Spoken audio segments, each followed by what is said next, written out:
Tales of the Zombie #1, cover dated March 1974, with art by Boris Vallejo. The Law and Philip Bliss. Part 1. The Curse of the Amulet awakens. In the sweltering streets of New Orleans, down on his luck, Philip Bliss stumbles into a late-night diner with more booze than sense and an ancient amulet of Damballa in his pocket. When he jokingly calls for a zombie, the laughter dies fast.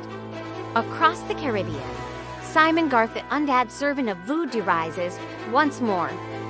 What began as a drunken prank soon turns into a dark summons from beyond the grave. The zombie walks again from the depths of Haitian waters. The zombie answers the call, bound by powers older than death itself.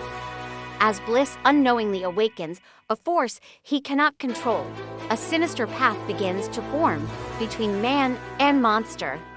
In the shadow of voodoo drums and whispered curses, fate draws the living and the dead toward a confrontation neither can escape. The law of the Loa is absolute, and Philip Bliss is about to learn it the hard way. James Bond meets Baron Samedi, or Live and Let Die revisited. James Bond film Live and Let Die. The Drums of Doom. Carson, an employee for Jupiter Films, arrives to meet with his boss Dan Crawford just as voodoo expert James Samedi storms out of the office, vowing revenge for being fired from the set of a voodoo-inspired horror film. Later, Dan invites Carson to meet with him for dinner and is suddenly struck ill, and 3 days later he dies. Going back to the set, Carson is shocked to find one of the props on the set, a voodoo drum, has a canvas made out of Crawford's face. Neo-witchcraft, modern-day witchcraft, and its origins. Courtship by voodoo. An ancient Egyptian pharaoh tries to use voodoo to resurrect his dead lover. However, he raises a horrible zombie that kills him. Night filth rising. Love, death, and the stench of revenge.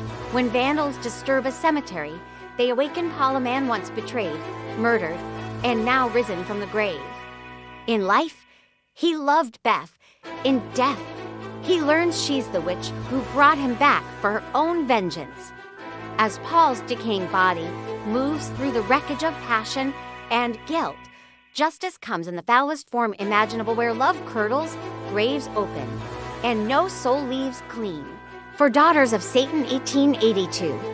A group of girls attempt to kill the elderly Aunt Martha. However, the old woman, a long-time witch, sees through their ploys to kill her and turns all their accidents around on them, making them all die one by one, until they are all dead. The Law and Philip Bliss, Part 2, Dead Man's Judgment. Vengeance, served cold by the undead. As the zombie trudges from the Haitian surf toward New Orleans, Philip Bliss drowns in bitterness and booze, ranting about the corrupt courts that destroyed his life. Once a brilliant scientist, now a broken man, Bliss discovers that the amulet of Damballa's power is no myth. When he commands the undead Simon Garth to exact revenge on his enemies, the court of law meets a far older justice, one that rises from the grave. The verdict from beyond the grave. The zombies rampage through the courthouse, leaves the city reeling, and Bliss drunk with dark triumph. Yet behind his smug disbelief lies a chilling truth. He's bound his fate to a soul that cannot rest. As headlines scream of destruction and divine punishment, Philip tells himself it's coincidence. Not curse, but the dead have their own laws, and every sinner faces judgment in the end. Tales of the Zombie.